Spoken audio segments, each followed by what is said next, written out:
Good morning, Council. It's 9 a.m. I'm going to call the meeting to order. So my name is Brian Henderson. I'm the Chief Administrative Officer of Wheatland County.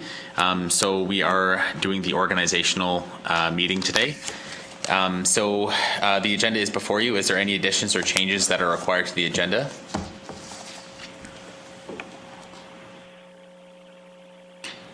Hearing none, seeing none. Could I get someone to make a motion to approve the agenda? Any opposition? Seeing none? Approved. Okay, so the first thing on the agenda, we will go over the proposed voting procedure. So I'm just going to read off the proposed voting procedure, and council has been circulated a hard copy of this. So the proposed voting procedure, should there be more than one nomination for a position, a secret ballot would be taken with the candidate receiving the majority of the votes declared the successful for the position, the majority being 4 or more votes. In the case where a clear majority is not successful in the first vote, then a clear majority is not successful in the first vote, then the voting would continue on first and second choice only, and third and subsequent parties would be eliminated. This process would continue until a clear majority is successful. Is there any questions on that voting procedure? It has been the voting procedure we have used in the past as well. Okay, so we have all agreed to that. So what I will do now is I'll call for nominations of the Reeve. I'll nominate Amber Link.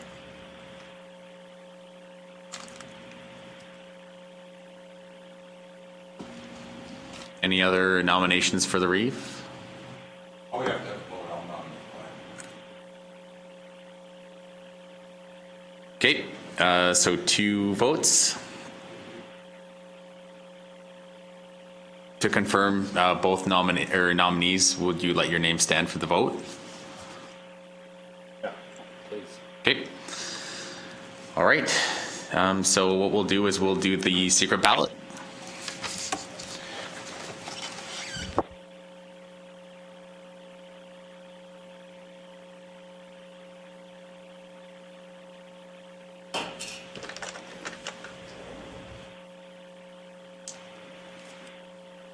Is it being recorded? Light shining through it. It looks like it's on, but you can leave it on all the time. Oh, I see. Yeah. I do. That way I don't forget to turn it on. On and off, on and off. Okay.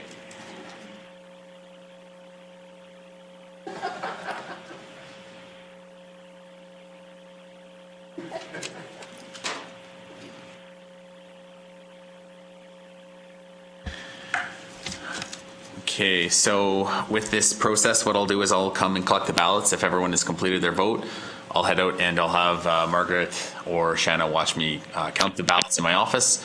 I'll come back and give the results.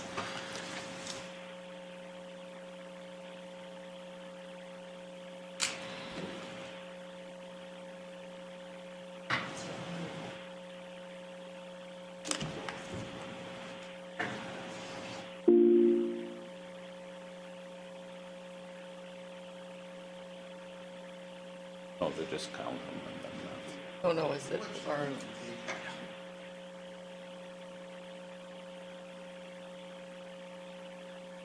I heard the little message. oh,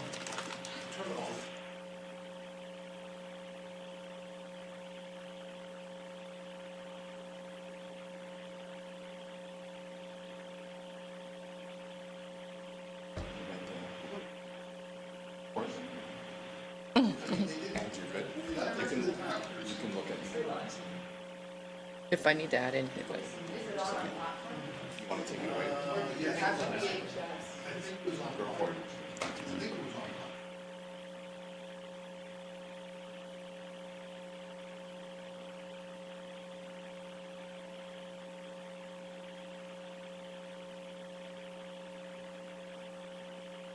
Those must be. Oh yeah, we actually watched this. I'll start it because we don't have a chair. couple of the other water bodies are all steaming away. There'll be ice. Yeah. Planning. Fun stuff.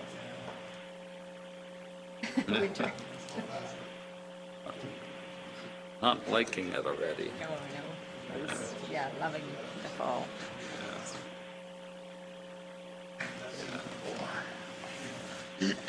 Okay, council. So the results are in, and Councillor Link is the successful applicant for the reposition. Okay, so now we will do the swearing in oath with Councillor Reeve, or Councillor Link, sorry.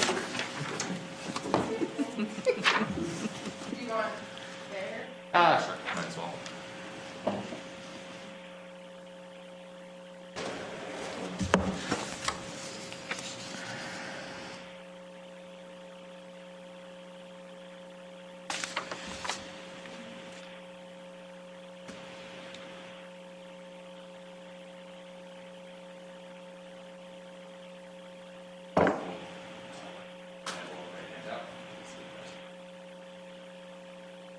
I am for Lincoln, Wheatland County.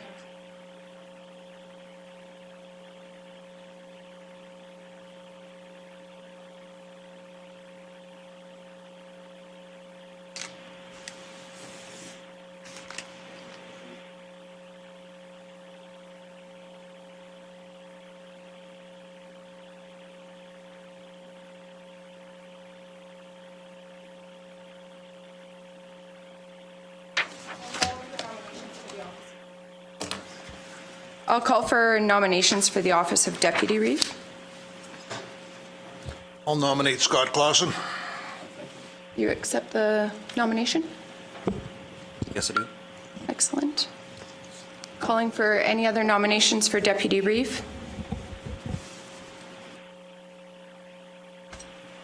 Calling a third time for nominations for Deputy Reeve? I'll close nominations for Deputy Reeve. Congratulations. Swear you in. Yep.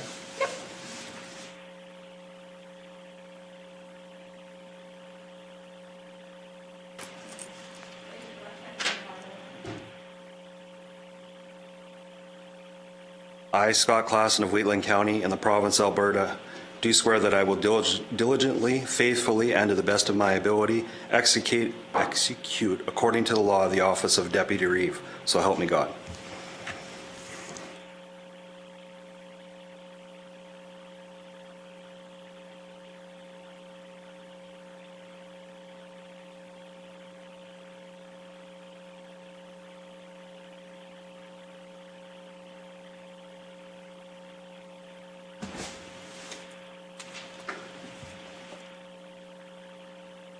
We have an agenda before us.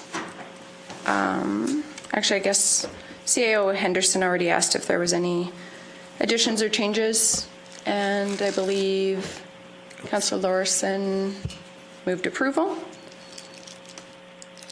Legislation policies were included in our package under 1.6 on page 3.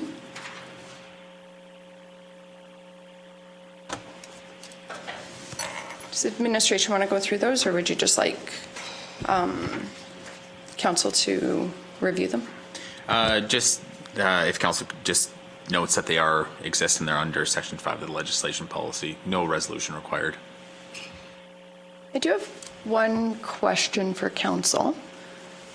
In looking at, and I'm asking just because I ask myself this frequently. Sorry, I'm just going to the clause. I should have had it marked. So on page 6 of the package, for the full day per diem and partial day per diem, how do we want to interpret that? So how I typically interpret it is, say I had a combination of meetings, like sometimes I'll have an hour-long meeting twice in the morning. Typically I would like do a half of a partial day per diem for that, for each of those, like because they're combined under 4 hours. Or if I had, say you have 3 meetings in one day and total they're under 8 hours during the day, I would typically put that in as like one full day and allocate the full between them. So it might be like 0.25, 0.25, 0.5, or 0.5 and 0.5, or whatever, that type of thing. But then, and I'm open to any like council direction on this, I do recognize sometimes we have a full day of meetings, like you may have an 8-hour council meeting, and then you could have a committee meeting that evening. Our typical way of approaching that previously was like the full day per diem, and then, because our partial day per diem was sort of more specifically for evening meetings, was how it was originally written when we got on council. And so how do we want, I just think it'd be easier if we had consistency, so I'm not having to ask Margaret every time, or Margaret's having to come back and like ask questions or that kind of thing. I don't know what council's thoughts are. I guess I look at it so it depends if you had to drive to those 2 meetings. Like some of them are very close, but I have one like that I have to go to Drumheller. So it's a little bit further. Good point, Quite a bit yes. further, yeah. So that makes a difference on what I pick, so. Yeah. But there's also, on some of these boards that you're on, you're also on a committee.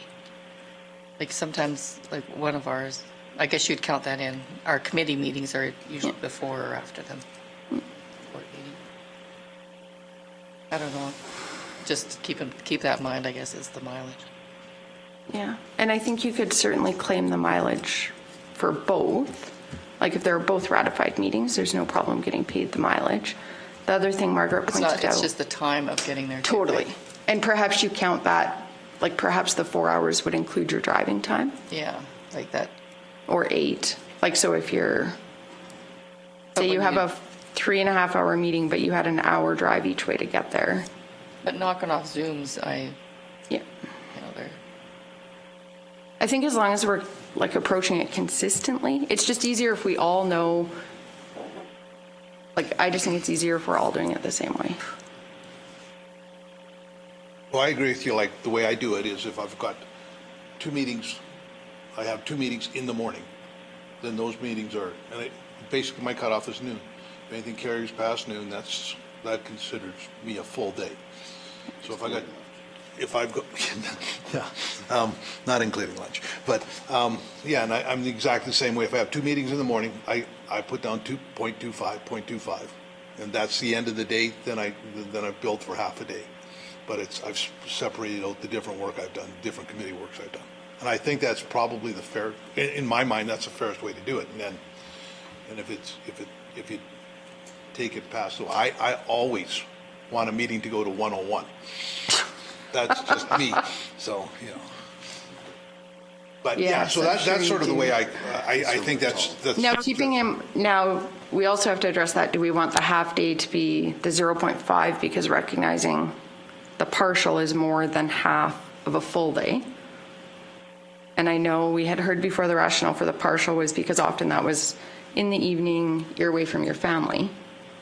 I somewhat looked at a partial, like if you look at somebody that might have employment outside of council, whether they are off for like 3 hours or 8, like I saw the partial being slightly more than half of the full day because you may need to find other employment, like somebody, you may need to take a day off of work, or you may need to have childcare or those types of things, whether it's 3 hours or 8 hours.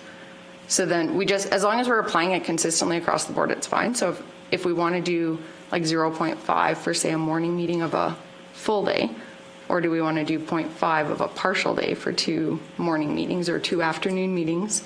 Yeah, I prefer to. I think it's more transparent if we do a 0.5 of a full Of a day full day during the day. during the day. Like I think there should be we should break up our per diems, that if we're doing a half a day during the day, that's at half the rate of a full day. That's in my mind. And then everything else is, the other per diem is for. And I think that's more how we were doing it, Yeah. and then we switched it to this, and I'm open to either. But I think there is a case to be made for like the partial being like Yeah. I'm trying to do the math. A little bit more than half.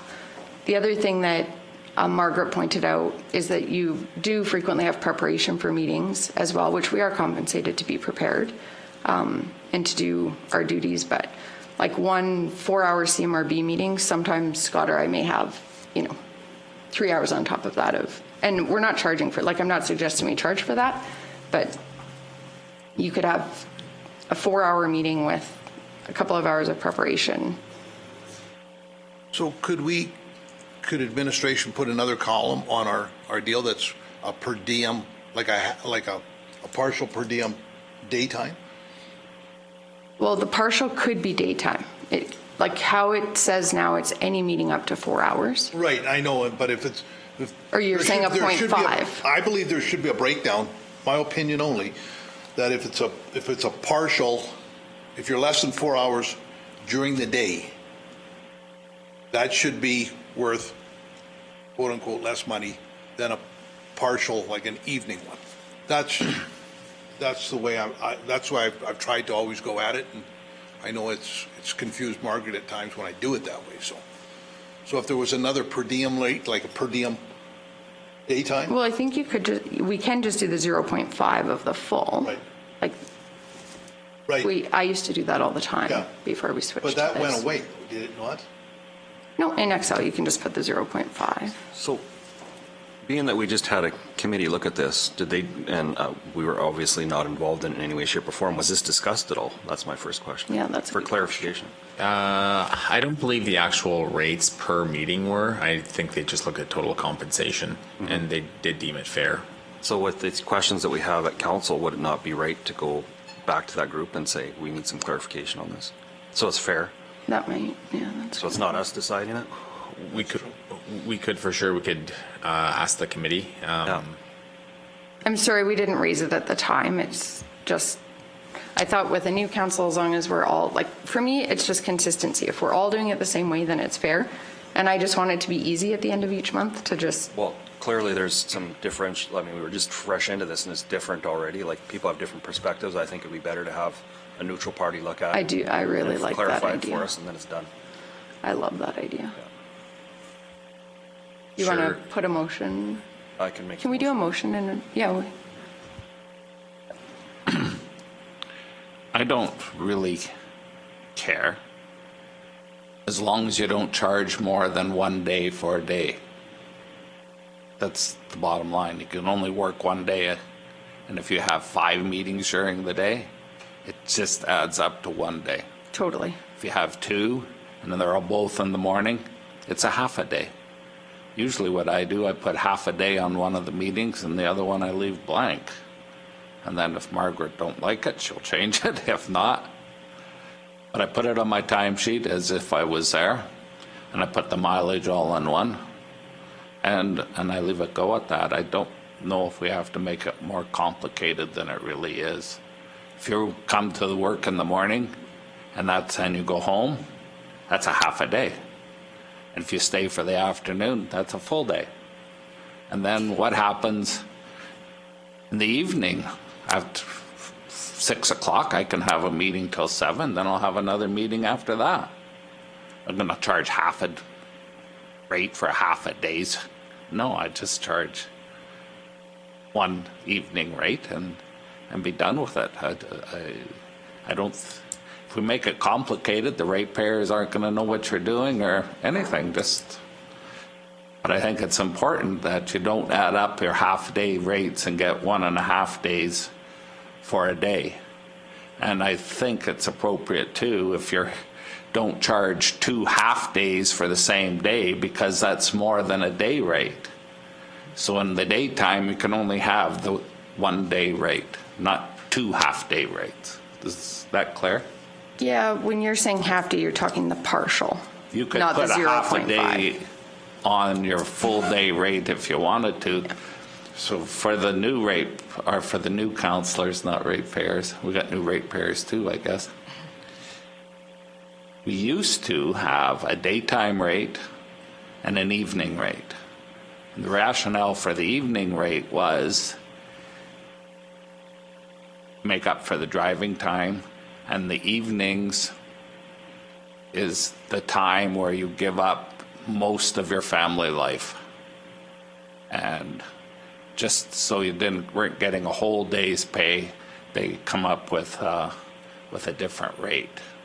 And it's not half of the other rate. So it's confusing when you look at it. Half-day rate is not half a day. So last year, I believe it was, this council voted that we don't have half-day rates. We have the same rate for a half a day all the time. So even if it's in the daytime, you get a half-day meeting.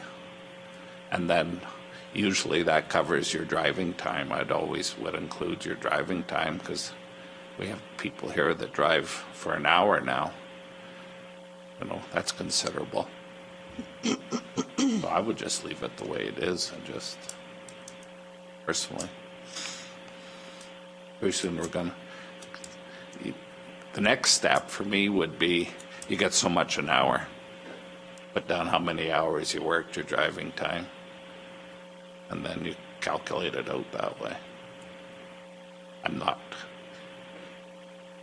so much in favor of that. I have a hard time keeping track of the days now. Now if I have to keep track of the hours, I'll really be scrambling. Yeah, and that's really good context, and it's like totally accurate. The only thing I'd clarify, I guess, like you're calling the the partial. When you're saying half-day rate, you're talking that partial rate. Yeah. So to me, it sounds like a partial day is meant to be an evening rate, and then full day. If you worked a half a day, you would do a half of a full day, 0.5, or a quarter of a full day, or 3/4 of a full day. And originally, that was absolutely the intention. And please correct me if I'm remembering the discussion wrong. Some of the discussion that we had was using that for up to 4 hours during the day as well, just because you may have, at times we do have counselors that have employment outside of council, so you don't necessarily, you may need to take the whole day off work. You may not be able to take half a day off. You may know it's a very short meeting and only be able to, or you may be able to only take the half day off, depending on your employment. As well with childcare, you may have some base costs to that. And then there was the preparation aspect of it. I am completely in agreement with Glenn. I don't care either way as long as we have consistency amongst all of us and it's just clear and I don't have to sit there, how am I doing this? So I love Scott's idea of taking it back to that committee for clarification and direction. And then we can just go with however the committee directs it. Well, the reason I say that is because we did not set the 8 hours or the 4 hours. That came back from the recommendation from that committee. Correct? 2 years ago. Yeah. I don't remember. Yeah, it was broken up by the committee, if I remember right. I think it was prior to the committee. However, I think ultimately what council's just looking for is clarity on the policy. Totally, yes. And I'd rather have the clarity come from It's so much better to have from that group. objective. Yeah. So realistically, just for the new council's information, we do have a policy that actually this is policy, I believe, anyways. It could be another policy, but we do have an external council compensation committee that reviews council compensation once every 2 years. So the committee did meet in the early summer and provided a recommendation back to council. There weren't many questions at the time. However, it does seem like there's questions now, and to gain clarity, we can just ask a simple question if that's what council would like. Please. So this looks pretty simple to me, and I'm wondering if we aren't trying to make too much out of something. If the committee's already put this forward, is there a need to, what are we going to try and gain here by putting it back to the committee for something if they've already sent this to us, would be my question. What's the purpose that we're trying to accomplish here? The question I'm hearing is whether say you have a 4-hour meeting during the day, if we should consistently be putting 0.5, so that would be 128, is that right? Half of the 256, $128 for a 4-hour meeting during the day. So that's one of my questions. Or if a 4-hour meeting during the day would be the partial day per diem. So that's my question, one question. And then the other question was that I occasionally, it doesn't happen often, but you could have like a council meeting that goes from 9 till 5. You could have a break and you could start, say, a board meeting at 6 p.m. and go till 9 p.m. Should that all be just one full day per diem?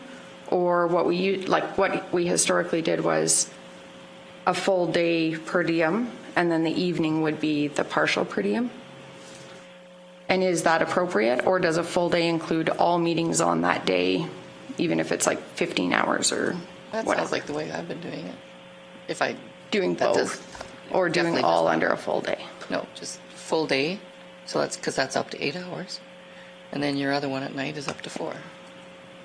And it's whatever it is. Yeah, that's pretty clear on there that a full day is up to 8 hours. So if you're over 8 hours, then you would do a full day and a partial day, the way I read that thing. So I think we could probably not have to put this to the committee, is if we agreed amongst ourselves that a partial day per diem, 4 hours or less, during the day And is a evening. half a day. Or Is 0.5 Is of a full day 0.5. per diem? Yeah. That way, because if we're taking less than what they're, Yes, than what the smaller amount, because I don't want it looking like we're padding totally. our expenses, right? I just want fair compensation for doing what I'm doing. I just, so Donna, you're looking confused. So So take the full day and only put in 0.5? yeah, so. Like in Excel, you can just put If this meeting stops at 0.5. noon, we put 0.5 on a day, because on a full day, so we're paying half of the Oh. full day, so that's $128 I'm getting paid for this. As opposed to if it's before noon, it's 187. partial day, that would be didn't even look at 256. that. So I think that if the money is less than what's there, I don't think we need to. I agree. If we agree as Didn't a even look at council. that, yeah. I see what you're saying. Yeah, so I think if it's a lesser amount, if we're saying, well, a partial day is 4 hours and it's 256, then I think we have to take that back to see if that reasoning is fair. But since the committee will not be able to give us less than half of, Yes, no, I see what you're saying. Glenn? It's exactly the way we used to do it, except we called partial day. Evening. Evening. Yeah, that was the way we used to do it. That's the way. Well, it we've was done called for partial, a long time. but I think it said until after 6 recently. p.m. or something. Yeah. and I think you're right, because I think 2 I'm years right. ago was Yeah. partial Yeah, day I per think it diem said after evening, right? 6 And p.m. or something. We're They back to changed where that, we were right? back So, then. yeah. So, If you remember, the timesheet said After 6 p.m. or something. yeah. daytime and evening, and then you would mark off a daytime or evening. And if it was a half a day, we'd put in 0.5. That's what we did. But it got changed for whatever reason. Yeah, I think the rationale was just what I outlined, like the preparation for the meeting, and just if you did have counselors that had to take time off work or childcare arrangements or those types of things. But during the day, it is harder to get to meetings than it is at night. Well, in my case. It depends, right? Yeah. Yeah, I'm fine with it if we all agree to the same thing. Me too. As Yeah, long as it's I see consistent. the rationale now and I understand, yeah, I'm fine with that. Everyone's good with that? But I do have something else. And I don't think anyone's ever brought this up, so because of the COVID and because of Zoom, you have to have good internet, which in areas we do not have good internet. If anything was to be compensated for anything, like if I don't get Starlink, I'm going to have to get another provider. Yeah, that's what So I always that, had to because do. one's down, none of them are good. So you got to just take your chances and get 2. And that's what a lot of other people are doing in my area. I did it for years. Yeah. So I'm thinking if anything was to be, like, you know how you have your phones, like $100 or whatever you want, 50 or whatever, to internet expenses. Because if I was not on council, I would not be having to do that. I mean, when it goes down, you're at home, it's no big deal. You just cuss and swear and do whatever. But when you're in the middle of a Zoom meeting, it's very frustrating. In fact, I've had to come into the county to actually do meetings. I don't know. Think about it. Yeah. I guess at the county, we don't have Zoom meetings. We just have telephone meetings for council and For MPC. council, yeah. I've never dropped all once on my phone. Unless I push the wrong button and I hang up on you guys. But for a whole year, I never come in. All aware. Yeah. It is definitely But I was not on the council, phone it's every day, committees. And the phone worked really well for the same reasons. Zoom for me is hit and miss at the best of times. I would think moving forward, the phone line should be adequate. I'm hoping, we're all here today. Moving forward, I think we have to learn to live with this COVID, and the Zoom meetings will be extra meetings that aren't brought on by the county. If you have to. Different than the last Zoom meeting we had. Donna and me were at the lodge and we logged in there. Oh, what a difference. We were able to participate fully. Maybe that's something we might have to pay a little bit of mileage to get to a decent hookup. Maybe in the future those will slowly diminish away too. I don't know. Or they might be here to stay now that people got a flavor for them. But I would be in favor of mileage if you don't have a good Zoom. Have to come into the office here or wherever you have to go. Yeah, that's fair. Because there's no good internet connection out there. How do you get another one and get better? I'm Yeah, sure so if you had a say- better one, you would already have it. That's what I mean. You have to have, in my Well- area, you have to have two. Yeah, how the two works, Glenn, is so like when ExploreNet, sometimes it would be down for 24 hours and then like our TELUS hub might work at that time, or there'd be certain times during the day where the TELUS hub would completely like drag, like kids would come home from school or when the kids were home learning. We had so little connectivity at that time.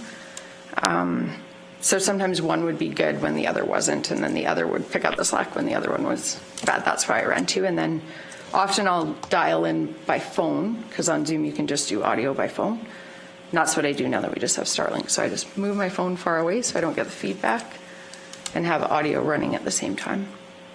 To me, it's like you got an old car and it's not reliable to get you to a meeting.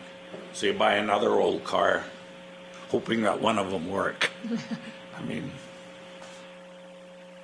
can't have some The only thing something decent. like I've seen at CMRB especially was, and I think you were on one time, When and there I've was missed a a vote. vote called, a very pretty important vote, and they assume if you're not there that you vote in favor of it. And I know was the scrambling. Reed was having connectivity issues. I'm listening to this going, they're going to go ahead without this, and they did. They let me text by vote. I think but I mean, texted my vote in. And I've seen it many times in meetings. You know, we do quite a bit of Zoom for WRC, we do WebEx, we do that kind of stuff. I like it because I think it keeps the cost down on a lot of things. Like it doesn't bother me. I like the person-to-person once in a while, but you can still, and I think the office staff see it lots too, right? It's a different world. I'm fortunate in my area. I have good internet. I know Tom has Starlink, and there's times you go off for a couple seconds, and yeah, That way, yeah, okay, yeah, understand. yeah, no Yeah, Starlink is issues. fast, but it's in beta still. But yeah, to me, it's part of the job. I don't know if we're fairly compensated for it because the internet has got more expensive. I'm at the highest rate I can get from the provider I have. And it gives me good coverage. That could change because the company just changed ownership. So, I mean, it's luck of the draw. But I do have a separate county phone for myself, and I can hotspot that if I have to, which some people don't have. That helps me with, or run the same meeting on two different devices at the same time. I've had to do that. So I don't know what the answer is. I know it's not cheap. I know I'm same as you. I wouldn't have it if I wasn't here. But, I'm So okay if mileage is okay too. Like I guess when I came in for the Badlands one, I never actually put in for mileage, but guess I could have, right? Yeah, if we're Didn't good with think of it. that. And because they just did a review, maybe CAO Henderson could just make a note, like for in 2 years, if it's still an issue, like he could. It may not be an issue as long as, yeah, that's true. I think at one time, county councilors used to have a radio put in their car. Really? Yeah, at one time. They used to have a two-way communication, county councilors did, back 30 years ago. Yeah, that was part So of I the job. think you had put a motion on the floor. Do you want to withdraw it? Because I think we have. I never did put a motion on. You didn't, okay. So I think CAO Henderson could take the internet piece to the next review cycle.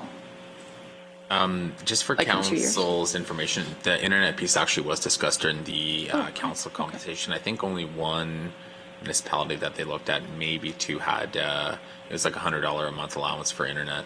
I'd have to take a look. I should take a reread of that report. It does sound like council is interested in gaining some clarity on policy 5.1.1 though, with that half-day rate, and just moving it to half of a day of a full-time rate. So council could put a motion on the floor to ask administration to provide edits to policy 5.1.1 and bring back to a future council meeting for consideration.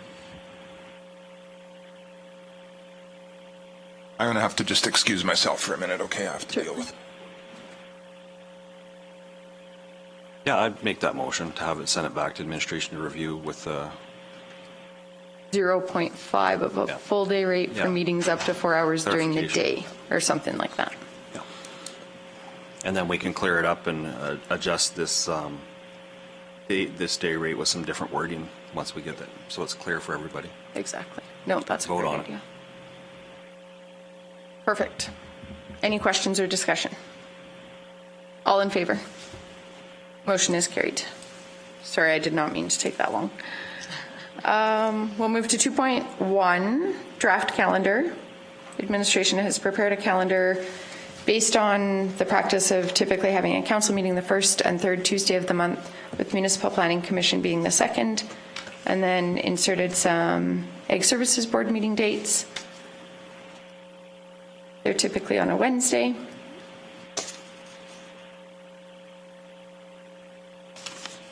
And then some conventions that we will address further down.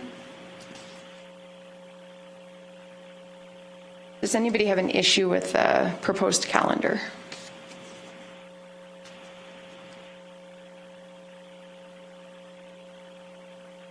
Brian, had Rick mentioned any challenges with the calendar? I had not heard any, no. Okay. Reeve, we could also take a. I was just going to say, why don't we take a 5-minute break? Yeah. Just because I would like to just confirm that these dates work, especially for Rick, because just in case there's a consideration. Perfect. Okay, 5-minute break.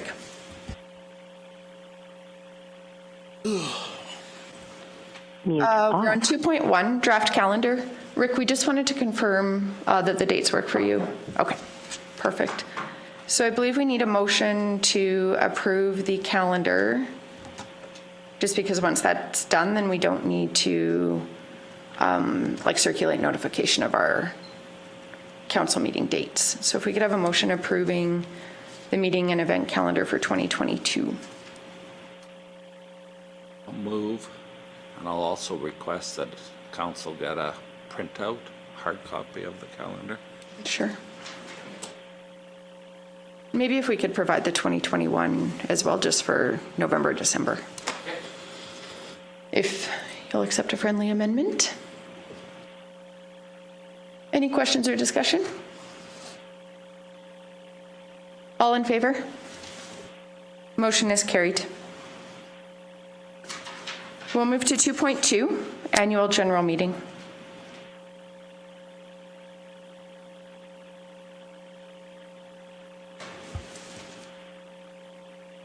Yes, Council. So 2.2, there is nothing in the actual calendar. However, just for Council's context, we did schedule a meeting, an annual general meeting in March of 2020 it's kind of just an event that we put on for the county and for the county ratepayers that all of Council attend. And we kind of just give a general update, elected officials speak to the public that come in we provide a report and any questions, or we do some presentations as well. The one in 2020 got canceled just because of the timing with COVID. So the AGM does go in a cycle of divisions, and it was at Division 6. It most likely should remain in Division 6 until that AGM does occur. So we were hoping to get a motion from council just to confirm that we could schedule an AGM if permitted in 2022. And that's really it. And just kind of leave it up to administration's discretion when, and in conjunction with council, of course, when we could actually get that one scheduled. Any questions or discussion? We want a motion directing administration to schedule an AGM in Division 6? Probably spring 2022 typically, or late winter.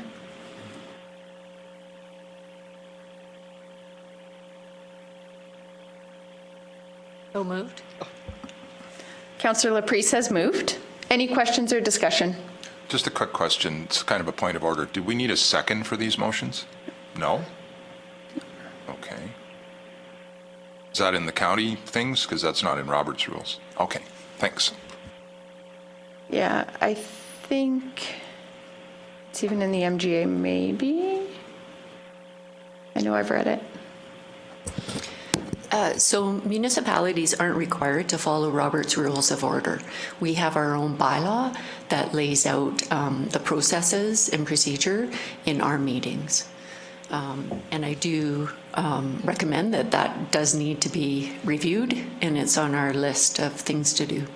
Right, but I think I saw in that it says if it's not specified in the county rules that it refers to Robert's rules. I thought I read that in there. Yes, that would be one of the amendments I suggest, is that Robert's Rules is removed. Okay. Similar to, I think we had that discussion at orientation, some municipalities, the chair or the reeve doesn't vote, then yeah, we don't follow that. You always have to vote because the MDA says you have to vote. So. Yeah. Robert's Rules, you do vote to. Yeah, it's definitely procedure in some places. I'm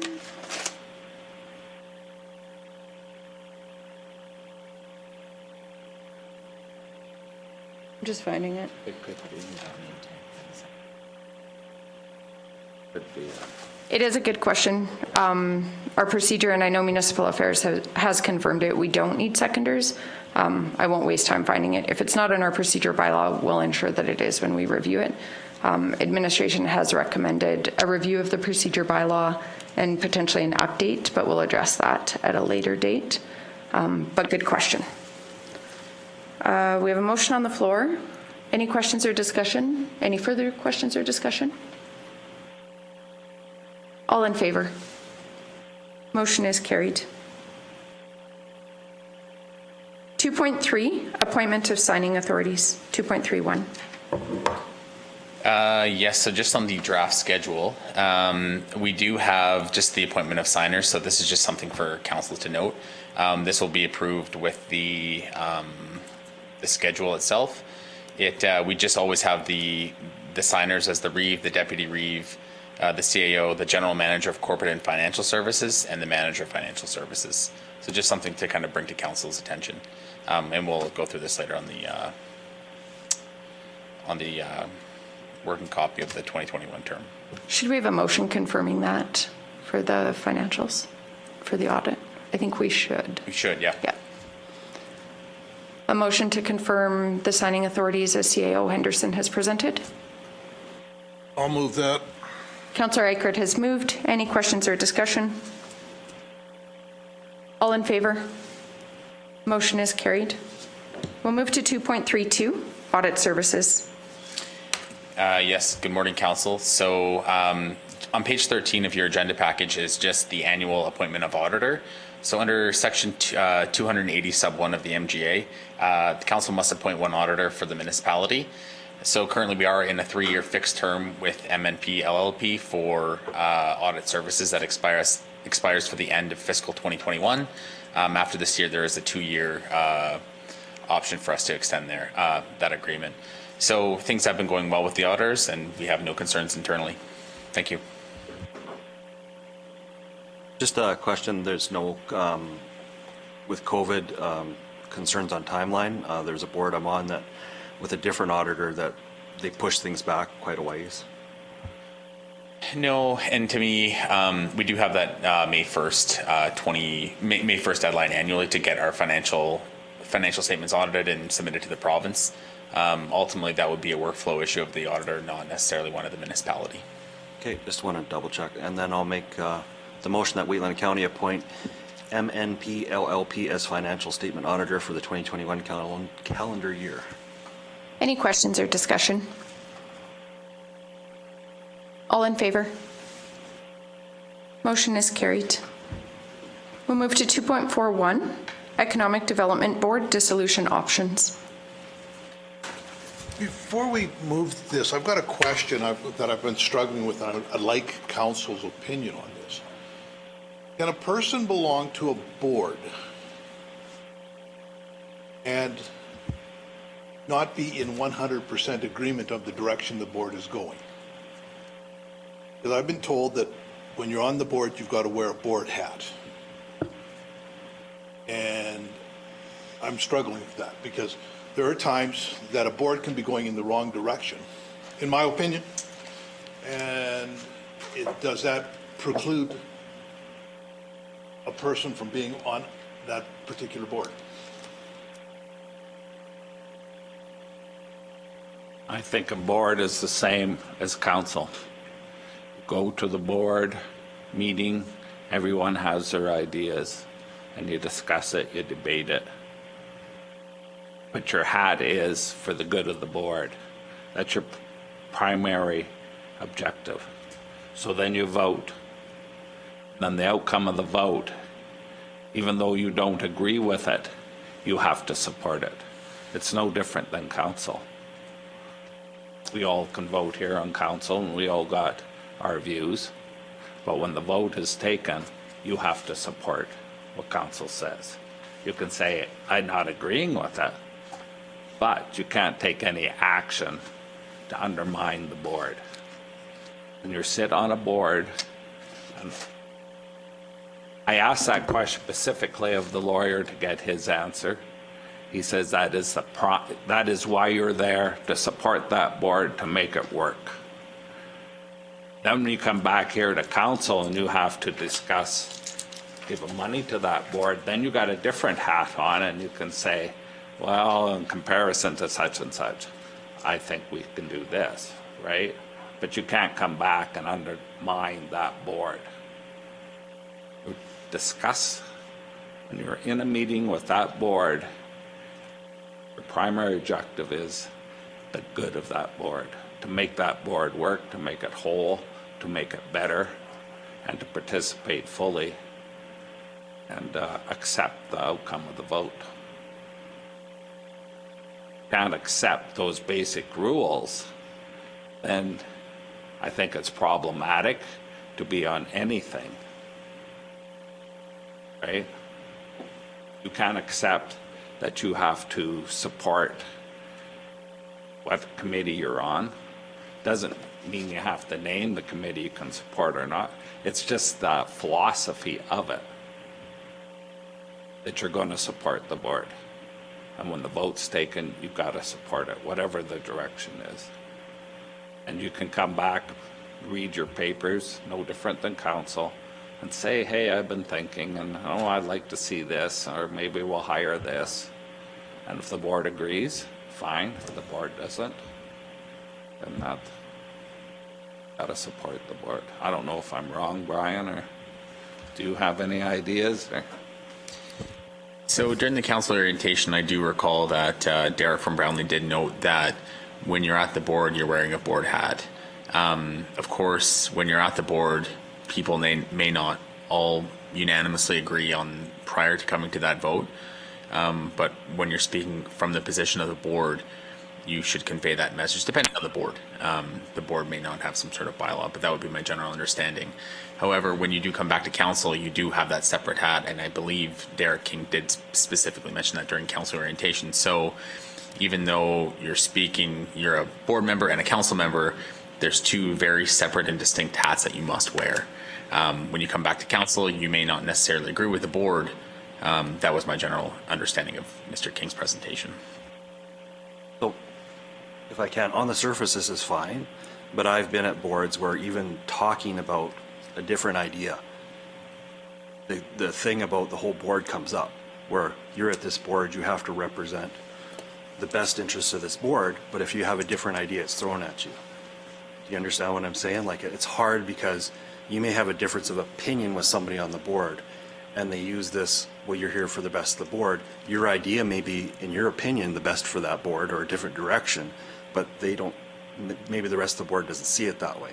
And it doesn't come to a vote. It's just a general philosophy or an idea. And until it comes to a vote, I totally agree with you once it's there, but it gets thrown at you right from the inception of the idea. And I disagree with that. And I don't know how that differentiates, because I've been a new person on a board and had some different ideas and get very staunch opposition that you can't even present an idea. And I say, well, I'm representing, I have every right to ask questions. I have every right, any counselor does. You're there for a reason to ask questions. So that's where I have a problem with that.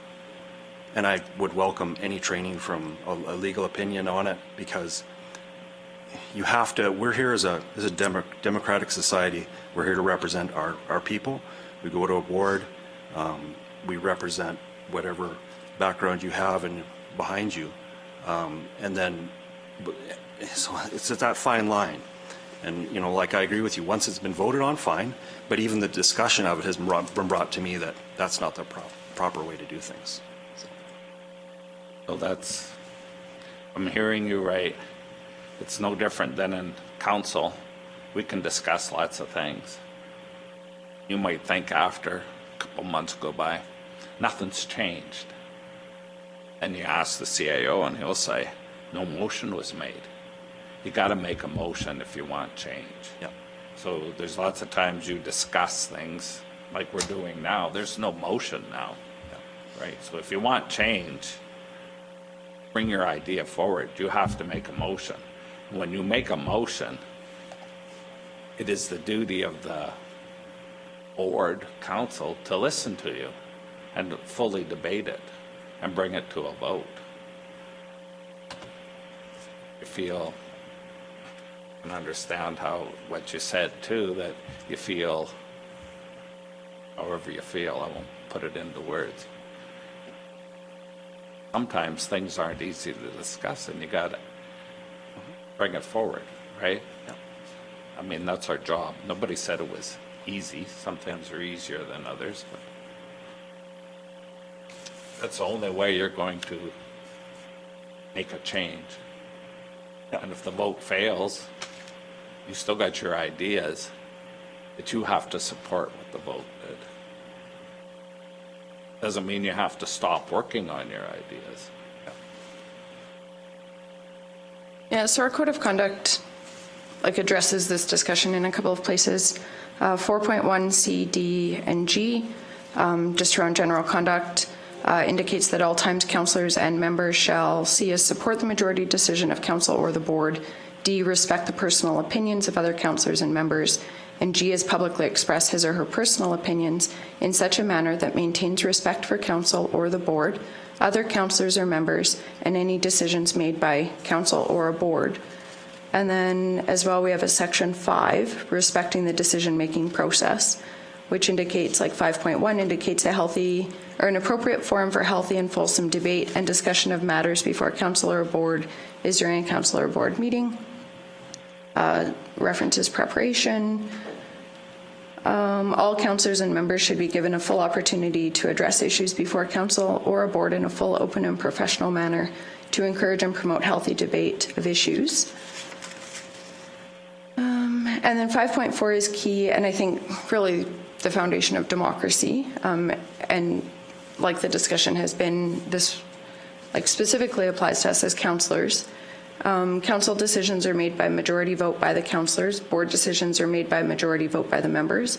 The decision of council or a board must be accepted, respected, and supported by all councillors and members, even if some individual councillors or members do not agree with the majority decision. It does go on to say that while an individual councillor or member may publicly state that he or she did not vote with the majority of council or board on an issue, this type of statement must be made in a manner that respects council or the board, council's or the board's decision, other councillors or members, and administration. So for me, how I've typically approached it historically is there's been many times where I'm not in the majority on a decision, or I might have a different perspective on what's best for council or for another board or committee that I sit on. It's key that if we are, say you're discussing it publicly following a board or committee meeting, that you acknowledge what the majority decision of the board or committee was. But we do have that liberty to say, I personally wasn't supportive of that decision. This is why, this is my rationale, that type of thing. And then I heard the same thing that CAO Henderson said from the legal advisor that did the orientation training, is that when we're on the board, you're very clearly wearing the board hat. You may have a different perspective on what is best for that board. You may have a different perspective than the majority. Of course, you're always welcome to bring forward different ideas or considerations for council or the board. But we do, just like in council, we are required to support that.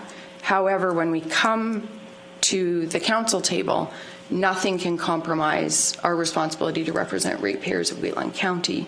So I think even if there's a majority decision from a board that you're on, say Community Futures is making a decision that I wasn't in support of at the board table there, it comes back here, there's maybe a financial implication for the county. I believe I have the liberty when I'm sitting around this table to explain my concerns or my rationale to council, and I may vote in opposition at council to something that the Community Futures Board supported, because it's we have a different decision to make here than the board may. So you have a board that's responsible for the majority decisions of whatever that organization is, and then ultimately we come back here and have a responsibility to Wheatland County ratepayers. So I did hear that training referenced, and with Councillor Kester's comments around resolutions, it might not be bad if there is an interest from council to pursue that training, to have a resolution directing administration to schedule that. If there's majority support for that, it did sound like it could be helpful for everybody, because we do sit on a lot of boards and committees. Yeah, I thank you very much for this fulsome discussion. Anything that can, because it is probably one of the biggest things I struggle with, is the fact that the two different Hats. And then being accused of being, I do not want that accusation that I am not 100% behind. Like, hell's bells, I'm married. There's a few decisions my wife has made that I'm not 100% agreeable with, but I stand behind her, and vice versa. Well, I made one, no, seriously. Yeah, so I would like I would put forward a motion that if administration can get some training for us, I would be agreeable to that. Okay, there's a motion on the floor. One other just quick comment. I'm just going to reiterate something CAO Henderson said, and that was just to ensure that you're also reviewing and aware of any perhaps code of conduct or policies or bylaws on each board that we sit on, because sometimes there's a very distinct set of bylaws that you agree to on that board, so which could be distinct or different from how we operate here. Sorry, CAO Henderson. One thing that may also be beneficial, not just for council, but the community at large, could be to offer that training to other boards that just so they are also aware, so it's not necessarily just coming straight from the county. It's coming from external educated person who's conducting the training for board members as well. Are you thinking structure it similar to our orientation, like invite other municipalities that we typically sit on boards with, or specific board Like Yeah. compositions of boards, or? I would suggest that, and we would obviously ensure that we could invite as many people and bring as much value to the community as we possibly could with that training. Good idea. It doesn't cost more money, like, to bring a presenter in for a larger group. Like, that's a good efficiency to do that. Yes, that would be my my opinion. Most of the board members are councillors, greater area. But your recommendation, that would make it allowable or facilitate for the CAOs to come on to this training. Plus, there are a couple other community members here and there, so that would include everybody. So I think that's a good idea. That's a great idea, yeah. Councillor Eichert, I will take, the amendments, I agree too, so. so amend your motion to direct administration to schedule board training for council and community board members from other municipalities and administration that would like to join us, something along those lines. Perfect. Any questions or discussion? All in favor? Motion is carried. Now we'll move to 2.41, Economic Development Board dissolution options.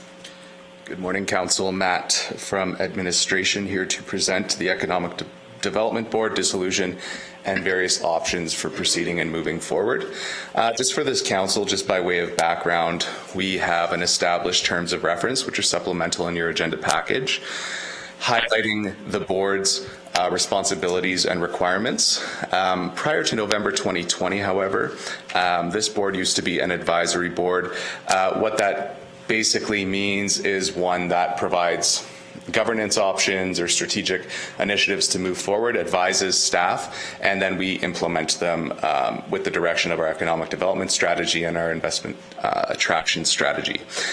Prior to that advisory board, we were working with them and we wanted to come together and redefine our purpose as a board. So we structured it in a way and it amended the terms of reference to be more of a working board because at the time we wanted to, one, get the board more involved with a clearer purpose with the work that they were doing, and two, assist our economic development staff with some implementation measures such as marketing and communication, investment attraction, a couple of buckets in there. Subsequent to that, we brought on an investment attraction strategist and we were able to carry out a lot of the work much more rapidly, implement many more strategies, and see some tangible success results. We wanted to find a more compromisable initiative moving forward to work with the board, and we weren't really able to get there. We had many State of the Unions with the board to see if we were able to define the purpose a little further with no success. We were soliciting the board recently with respect to this and kind of were soliciting them to see if they were amenable to dissolving the board. That being said, they are amenable to it, most of them. So we do have a recommendation from administration to dissolve the Economic Development Board and dismiss any further commitments of members to this Economic Development Board terms of reference. Alternatively, should council wish to keep the board, we do have a recommendation option 2 with respect to keeping the board. We do have 2 individuals on the board who have submitted for a 2-year term expiring October 31st, 2023, and they're listed below. I'm available for any questions. Thank you. I've been on that board since 2017. It had been going for a year before we were there. And there was no economic development officer at that time. Our focus was on helping businesses in the county through presenters, information, give them more information through people that we could find. And that kind of, we did that for a while, but that didn't really, we weren't getting people to come in. We weren't getting the crowds that it wasn't really, you can tell the community didn't really, that wasn't the purpose or a really good purpose for us to have. Then we hired the economic development officer, and we got a little bit of traction. It was really good to have members at large when we hired the EDO and when we hired the investment officer, because he got to know people. He got to some of these people are very, very knowledgeable and helpful to him.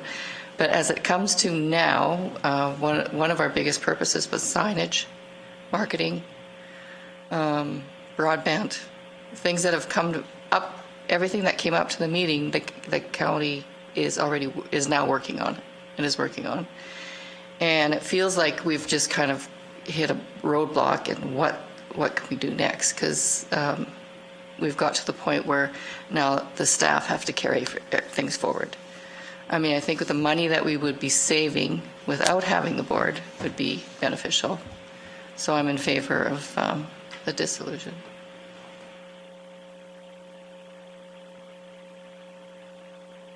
Do you have any questions, or? Do you want to make a motion and then we Sure, can I'll debate? make the motion. That council dissolve the Economic Development Board and dismiss any further commitments of members to the Economic Development Board terms of reference. Council discussion.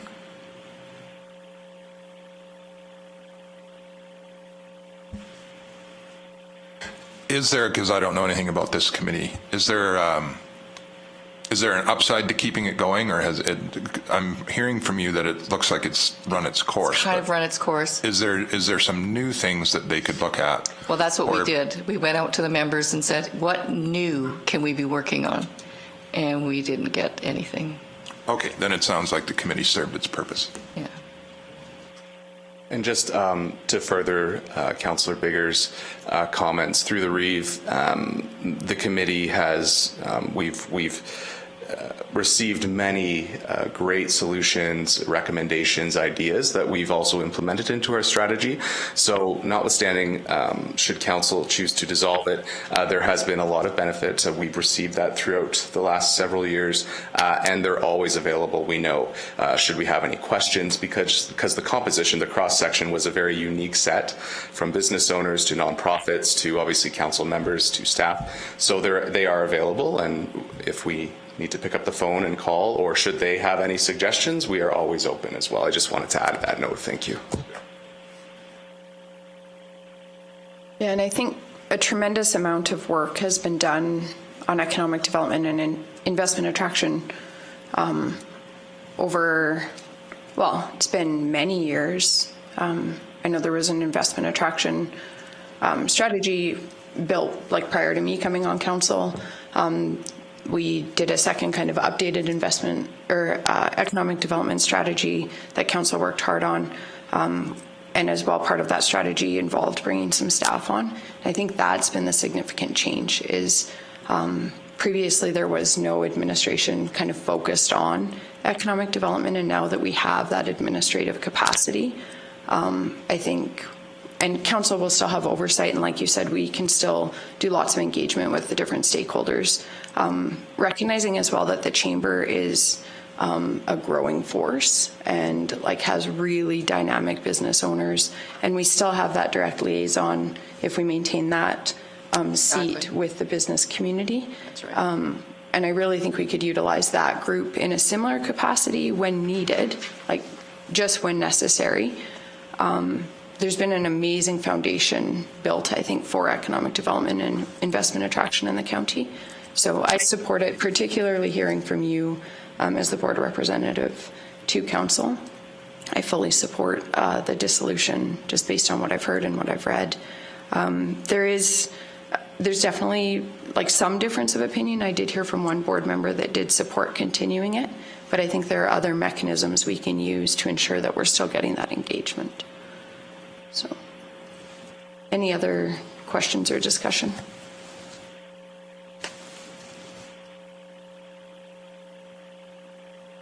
There's a motion on the floor. All in favor? Motion is carried. Thank you for bringing that forward. Everybody has a working copy of our current boards and committees.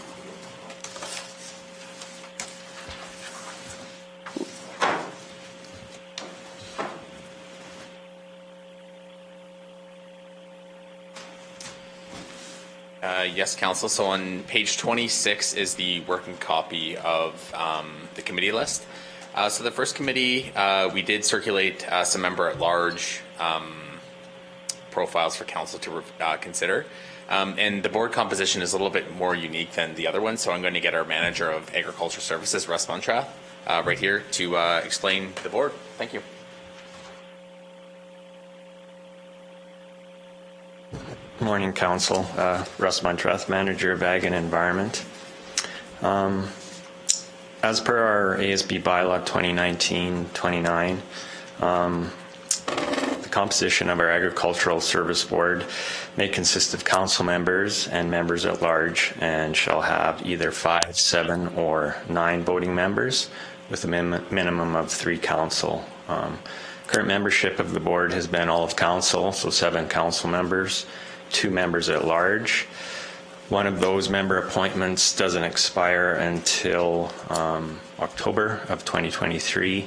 The other member, the appointment expired this October. So with that, the first decision that you would need to make is just the composition. If you're wanting to stay with the current composition of 9 members with 7 councillors, 2 members at large, you just need to make that motion. And then there is 3 current applications for member-at-large positions, and that member would need to be appointed. The terms are 3 years for those. Need to be appointed to October 31st of 2024.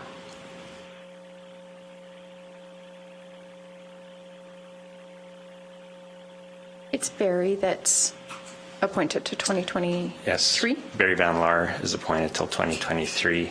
Member Walker's appointment is expired. She is eligible for reappointment.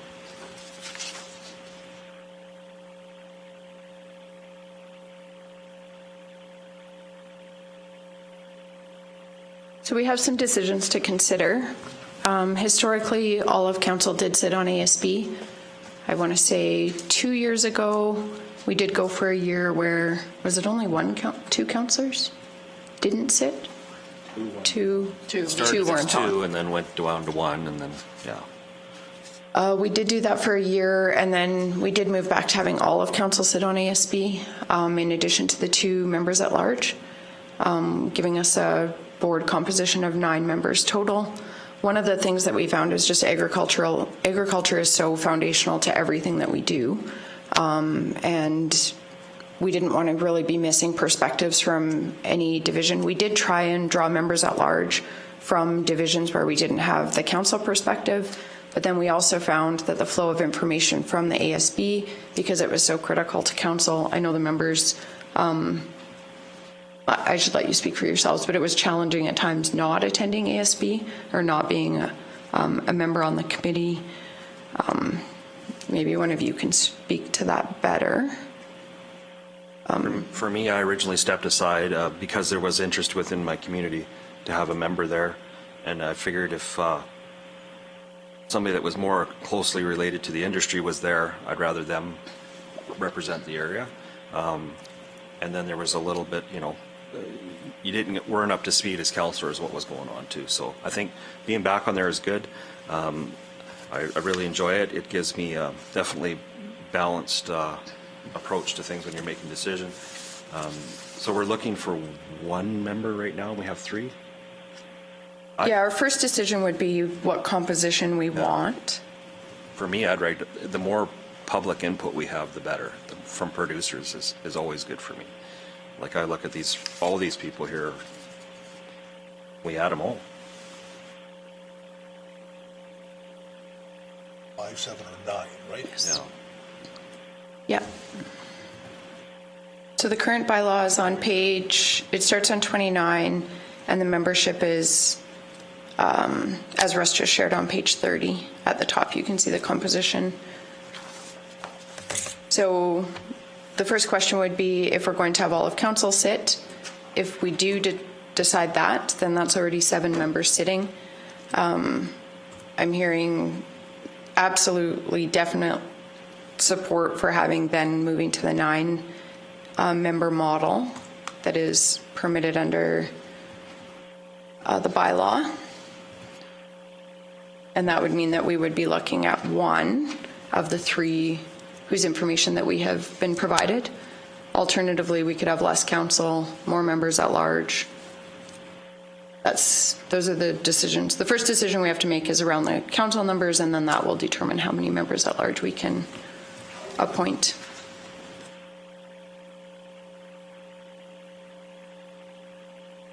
ASB meets 4 times a year. And then there is at times like a southern zone, sometimes events at the zone level.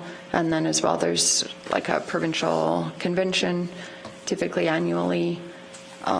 I don't think we've ever had full, like in the last few years, we haven't had full attendance at those, but we do we do support members who can attend when they can. Yes, that's correct. So there's 4 ASB meetings per year: January, April, July, October.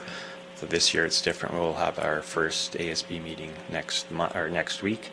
There is regional ASB conferences hosted generally in October, where resolutions from there will go forward to the provincial conference, which is held in about the 3rd week of January.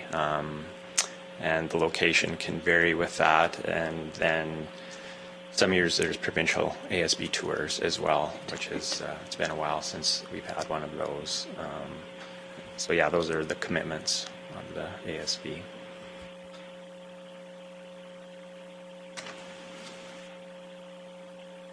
Well, speaking as from experience, I believe that all the councillors should be on this board. That's my opinion. So I'm for the 7, and then we'll go from there. And then should we consider the other 2, maybe trying to find somebody in the area where a councillor doesn't feel a close association to the ag business, so that it's sort of double represented in that area, perhaps? Yeah, that's definitely a consideration. Councillor Kester? I think the first question should be, does each individual councillor want to be on the Ag Service Board? Because sometimes, I've seen it in the past, they just don't want to be, they don't participate, nothing. So that's their decision. I won't say any more about that. And as for Shannon's comment about trying to find an area,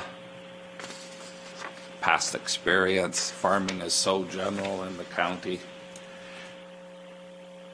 I tend to go gravitate to the one that is the more energetic, more knowledgeable, and pick that way instead of just picking at the area.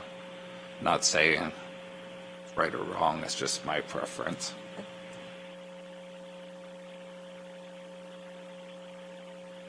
So maybe just by show of hands, who would like to sit on the ASB from council? Okay, so we've confirmed that all of council would like to. So then, would you recommend secret ballot for the 3 applicants that we have? I would recommend secret ballot. So we don't have one for the ASB board specifically. However, we will circulate some ballots and just use the back of these ones. Okay. And then because there is technically 3 nominations, what we would do is just get council to put in their top 2, and then we'll come back and do one for the last remaining member at large. So you'll put 2 names. 2 names down. Okay. So the names would be either Walker, Watsky, or Desmond.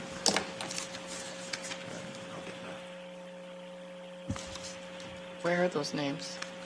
You have the papers in your pile. Oh. They should all be there just behind the IDP and ICF. There's 3 sheets outlining everybody's experience. Just some background information for each person. Thanks, Brian. Okay, no, I have read them all. I just thought I had to hand in that paper. I can't find it. I got Which name I There is wanted. the one that's on already. Sorry? And then this Mary Watts. We would have to change the bylaw, which we do have the power to do, but that does become a pretty big board as well.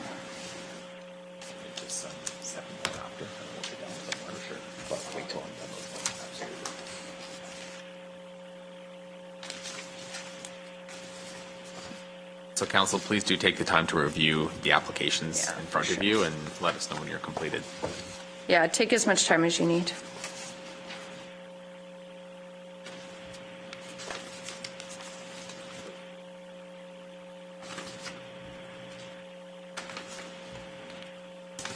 Two names, right? Yeah. I don't have it. Oh, here. That one. And Need the other one. Oh, here There, it you is. got it. Yep. There, I got it. You got it. Now I lost the other two. I see, there's one under third sheet down, I see. I didn't read this one.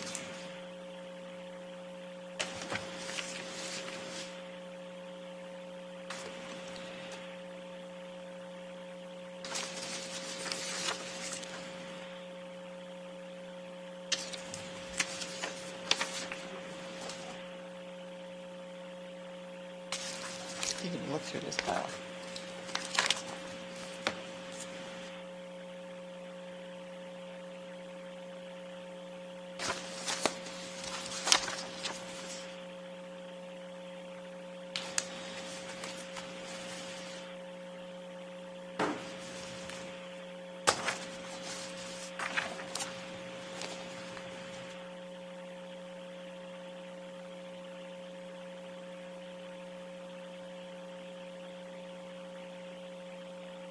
Shannon, just let me know when you're ready.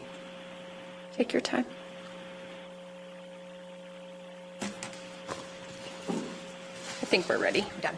So just so council's aware, 2 names go on the back of that ballot. Just make sure that we're on the same page. 2 names of the people that you would like. You want 2 names? I thought we were only filling 1 spot. Oh, Brian's going to rate, like, So just, he'll integrate it into the rating system. yeah, the proposed voting procedure. Or voting procedure.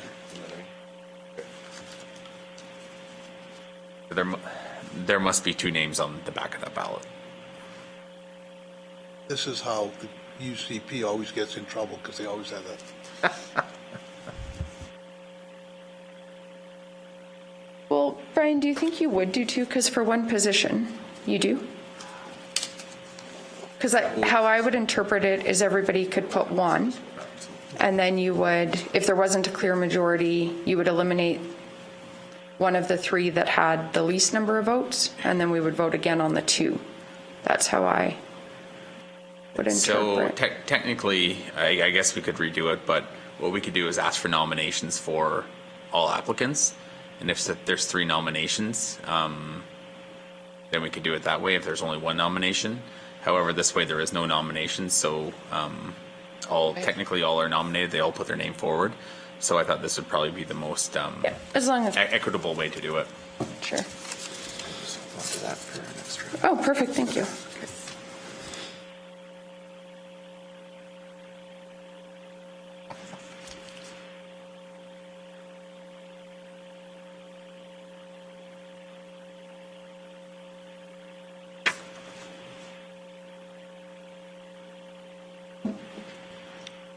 Yeah, let's take a 5-minute break. We'll take 5 minutes. This one I think he's going to come back. That's for the because he next. doesn't think it's good. Mute off. Yes, council. So after the first round of the ballot, applications of Desmond and Walker still stand. Waski was not successful or was eliminated during that secret ballot. So now we will do the last round of voting. So either candidate you will vote for and put only the applicant for the application that you would like to see stand on the ASB board would be between Desmond and Walker. Dismit. Desmet, yes. Dismit. Dismit. Dismit or Okay. Walker. Perfect. Dismit or Walker. I think it's Desmond, though, in Holland. Probably. But would you recognize that here? You're probably right, though.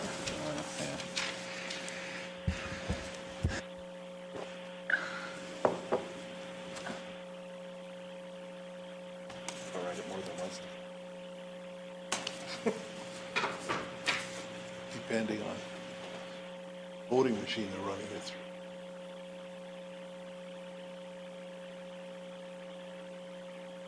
Very, very sneaky.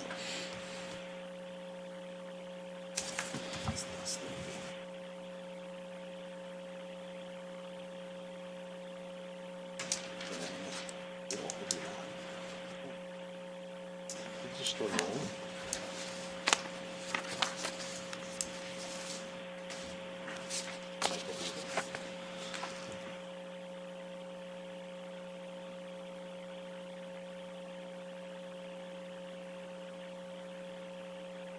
Well, CAO Henderson's counting.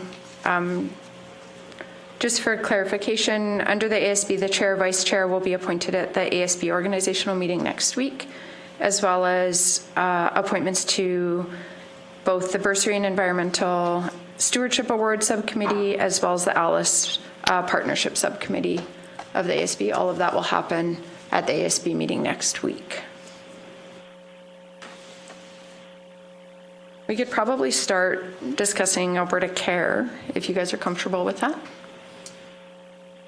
CAO Henderson had provided context material for each board and committee in the package.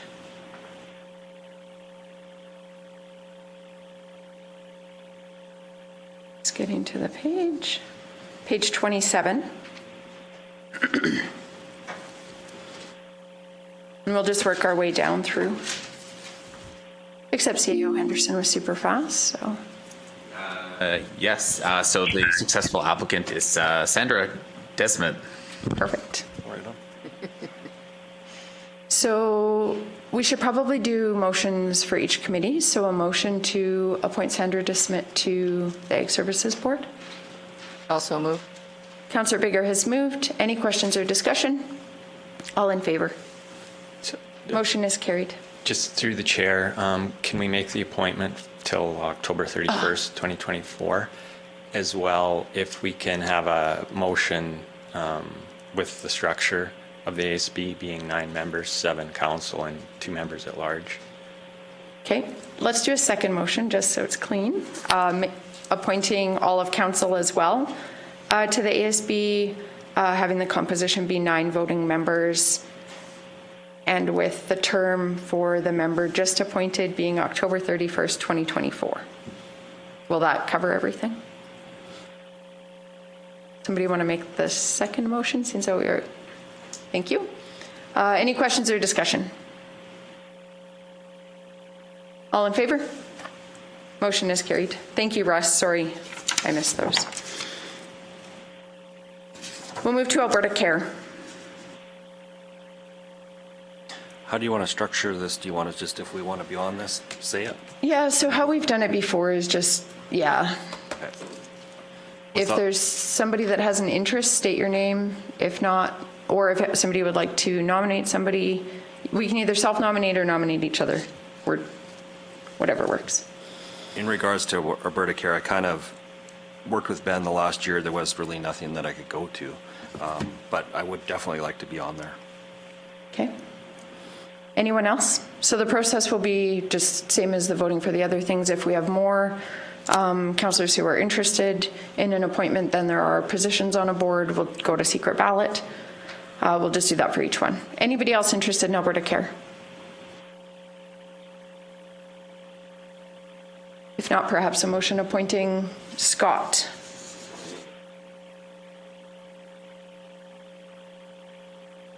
I'll move Scott Clausen to be representative for Alberta Care. Councillor Bigger has moved. They need an alternate? No.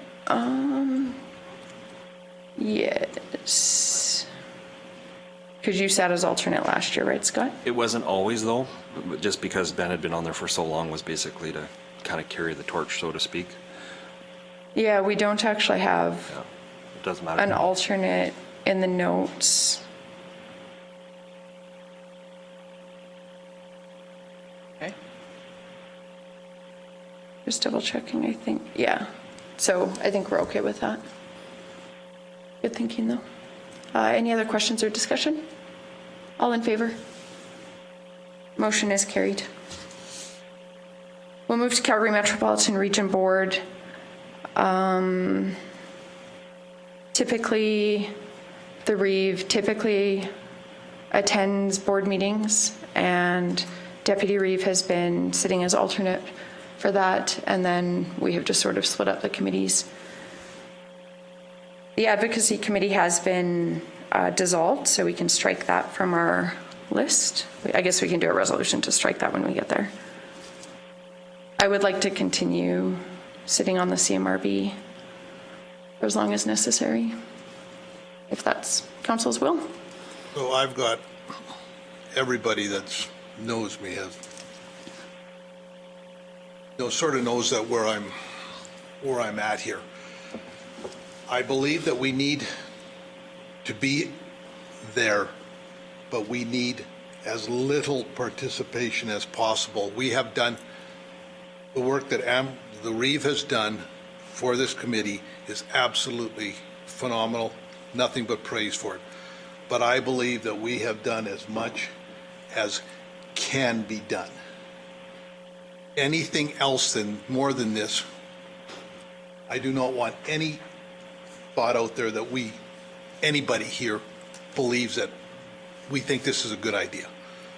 But I believe we have to be there in case we need to have a fallback position if we're not removed from this board.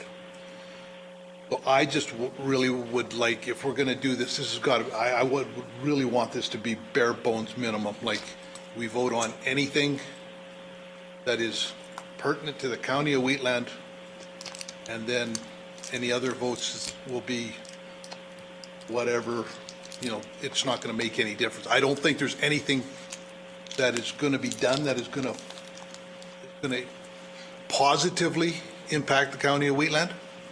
And I don't think the way makeup of the board, I don't think we can make any difference if there's anything that's negative to the county. This is nothing but and I want this on the record, this is nothing but this is just a housekeeping thing that I'm hoping that this committee this board just goes, or our participation in this board just goes to the wayside. So I just want the very, very minimum. I don't want any staff involved in anything here, but I think we have done everything we can. We've presented our case. In the past, I've said we should walk away from it, but that, in hindsight, that is a bad decision. But we have to be there, but we don't want to do anything that gives even the slightest deal that we want to be there and anything. So as much as I'd like, I'm just direct the Reeve, if she's going to go there, that she stifles her better opinions and say, I can fix this, because I don't think we can anymore. I think we're past that point, and so I just want the very bare minimum on this.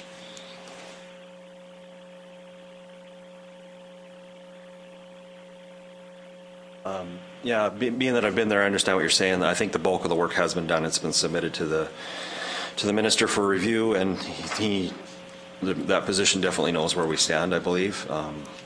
So in my thinking, I'm thinking by the end of this year we'll have an answer. I would definitely hope, being that they're waiting for the municipal election to come forward. There's been big changes in a lot of other municipalities that are involved in this, so hopefully there's a different view. But we are mandated by the province to be there. So I would support Amber being at the board, and I guess if I can be the alternate as well. Just so everybody knows, I usually listen in to every board meeting. I never charge for it, because I just put the earbuds in and listen just for perspective in case I do have to jump in. I think our opinion and position has always been what's best for Wheatland County, which is 99.9% of the time a vote opposite of what everybody else is voting. with the other counties in as well. We're all pretty much the same, but I don't see that changing. But there's some monetary value to this if they start talking how to pay for it. That really concerns me, and I know it concerns Amber as well. And you got to have a voice at the table there if we have to be there. And you know, like I said, we'd have to reevaluate this at the end of the year or when the minister decides to just what goes on. Because if we're, I hate saying it, in for the long term, then we have to come up with a different strategy. I know several other municipalities invest heavily in staff to review a lot of this stuff. And there's a lot of stuff that could easily eat up our planning department on some of these reviews. And I don't want to see that happen. I don't think we can afford to staff that way. So most of it's out of our hands there. So. Yeah, let's try and narrow our conversation just to appointments today. And then if there's like directional conversation around positioning or that type of thing, let's reserve that for in a council meeting. We are mandated by the province at this point. We do try and do it as efficiently as possible always. Occasionally administration does note something of significance, and we'll draw that to Scott or Deputy Reeve Clausen or my attention if there's something significant to Wheatland County. Just for clarity as well, unfortunately at the CMRB, just like any board, you do have to put the priority on the Calgary Metropolitan Region when you have that board hat on. But just like any other board, there can be diverse perspectives on what's best for the region. I strongly believe that what is best for the CMR region includes what is best for the rural members of the CMRB. And so that obviously factors into positions that we take at the board. Looking for a motion. We typically do have an appointee and an alternative, particularly given the voting structure where, and this is for the new councillors, I think we discussed this in orientation, but if you're absent, your vote is deemed in the positive at this board. So I'll move that Amber Link sit as representative on the Calgary Metropolitan Region Board, and Deputy Reeve Clausen sits as the alternative. there's a motion on the floor. Any questions or discussion? All in favor? Motion is carried. Canadian Badlands. I sit on this board and have for a while. I'm the chair. So I know most of you know, but for you guys, the Canadian Badlands, we are dissolving the Canadian Badlands. We're not quite finished yet.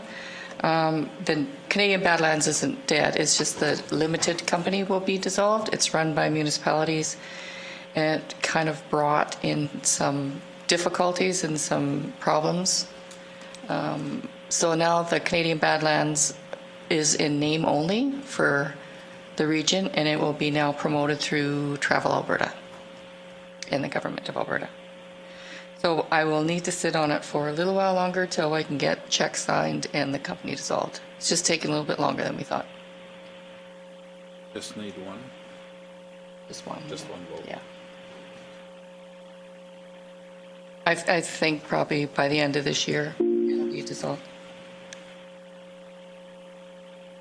Council's wishes. I'll make the motion that Councillor Bigger be on Canadian Badlands Limited. Any questions or discussion? All in favor? Motion is carried. CMRB Governance Committee, I would like to continue sitting on that just as it's necessary. Do you want to do advocacy? Oh, Motion. sorry, yes. Yeah. Motion to remove CMRB Advocacy Committee from our list of committees. So moved. Deputy Reeve Clausen has moved. Any questions or discussion? All in favor? Motion is carried. Should we explain why? That would be helpful. So there was a discussion at the board level. No, it came from governance that the advocacy committee that was struck up originally with CMRB, it was felt that the board could deal with it directly because generally At the board, you have your mayors and reeves, and they're just going to put some time aside, I believe, monthly, so they can bring anything up for advocacy. Because 9 times out of 10 we saw that's where it went anyways, so just kind of eliminated that step for another group. So there's always a roundtable discussion towards the end of the meeting. Issues are brought up that may potentially affect the region. The board felt that it was more timely and efficient to deal with it at the board. Typically, issues that did arise affect the entire board, and they're often of a timely nature, so just more effective to deal with it. In a board meeting, that is often where advocacy letters were directed from, so it was removed. So a question, so with the setup of with the board committee at that level, that would have been where municipalities like Airdrie would have asked the city of Calgary about the fluoridization vote and all that kind of stuff would have been happened at the board level then? Yeah. And so, okay, thank you. Things that have been brought up there, I believe, was ambulance service, COVID responses, things like that have been talked to.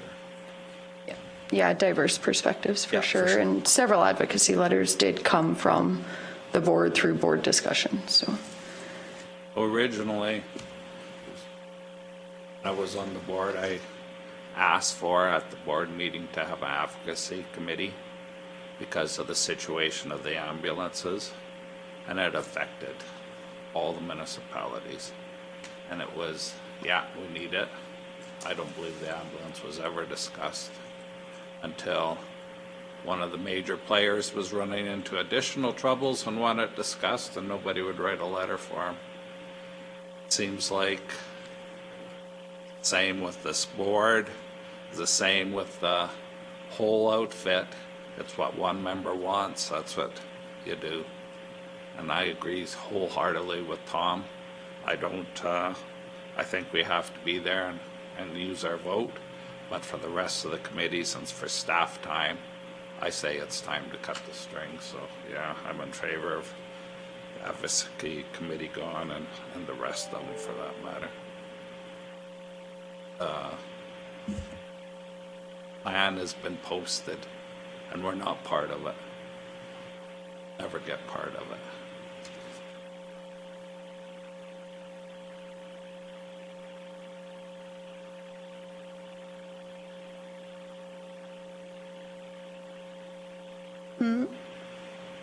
Sorry, did we vote on advocacy to go? Yes, it was removed. Okay. yeah, I think we finished that. Governance committee.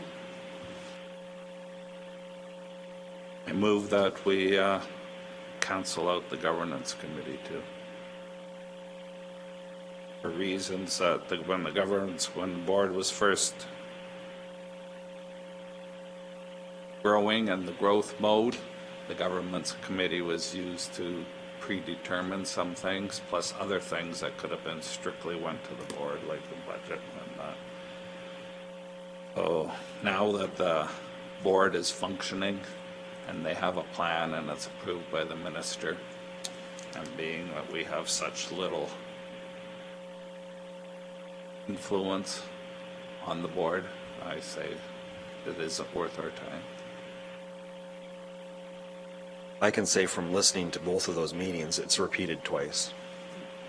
Well over 90% of the information is presented at the governance, and it's the same people sitting in the same chair doing it. So I'm in agreement with you. I just don't know if we can do that. We could just say we're not appointing anybody. We'd have to go to the board and say we recommend that this be. Not every municipality was a member of the governance committee. Okay. Yeah, they are now. I believe every municipality has an appointee. I have mixed feelings about this. I see validity. So just for clarity, the advocacy committee was dissolved by the Cmrb. The governance committee still stands. We are not required to appoint somebody to that. I'm weighing the pros and cons.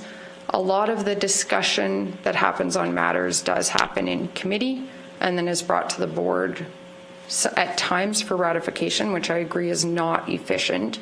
The whole point was to make board meetings efficient by having work be done at the committee, but when you have the same members of the board doing the work at the committee, I think that argument weakens.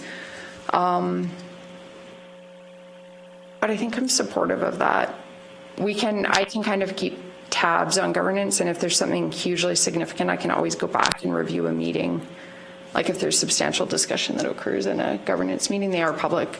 I guess unless they go into a closed session would be the only thing. And the position you can take at the board is, you know, our council's voted to not be there, so you have to give us some, you have to review it, right? So you have still that question at the board level to review what's coming from. Oh, sorry, you still have the ability at the board level to review whatever the governance committee does, if it still exists through the CMRB, even though we don't have a member there. Yeah, as long as it's not in closed session. If it was closed session discussion, then we would not be privy to what happens. Yeah. But other than that, and I'm just trying to think of issues. The governance committee does do performance review work and some hiring stuff, but I can't see that being substantial over the next year, so I'm fine with Everything that. the governance committee does has to be approved by the board. Up to the board for a motion to be approved. It's just Yeah, they just make recommendations to the board. Yeah. Any other questions or discussion? All in favor? Motion is carried. CMRB Intermunicipal Servicing and Land Use Committee. I traditionally have sat on this. I know Councillor Eichert did as well on the land use, and then the board had put the two together. If there is any benefit for the area, this is where it will be. And you do have some insight on what's happening. And again, it all goes to the board as well. I don't foresee there being as many meetings with this, but coming forward. But I'd still like to sit on it, but I would understand if council feels a different way. Well, as I understand it, their 40-year plan is nothing east of Chestermere. I can't see the purpose of sending anybody there. I really can't. I'm not bitter, I'm just being realistic. If we don't have any chance of influencing anybody, why go? Not to say that in the future, if something comes up, who knows? Can always start sending somebody. It's not like we're closed out. It's just that for the time being, until something changes. I'll make a motion. Oh, you want to sit on it? Make a motion. Did you make a motion, Scott? I just said I'd be interested, but I would understand if council had felt differently, so there was no motion made. Make a motion. We treat it the same as the governance and advocacy committee. We don't send anybody. Council, if I may just kind of interject a few comments. I think it's important that we do send one, just from administration's perspective. I think it's pertinent that we treat the CMRB like it's going to be active until we hear otherwise.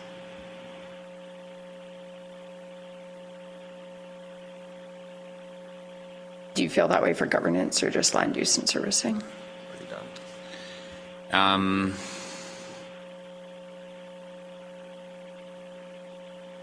I think it would be advantageous just to go into a closed session just briefly, just to discuss some concerns I do have. Okay. Thanks. I'll move us into closed session. You have a FOIP recommendation, intergovernmental? Intergovernmental. Unsure of the exact section off the top of my head. Under FOIP, intergovernmental. All in favor? Motion is carried.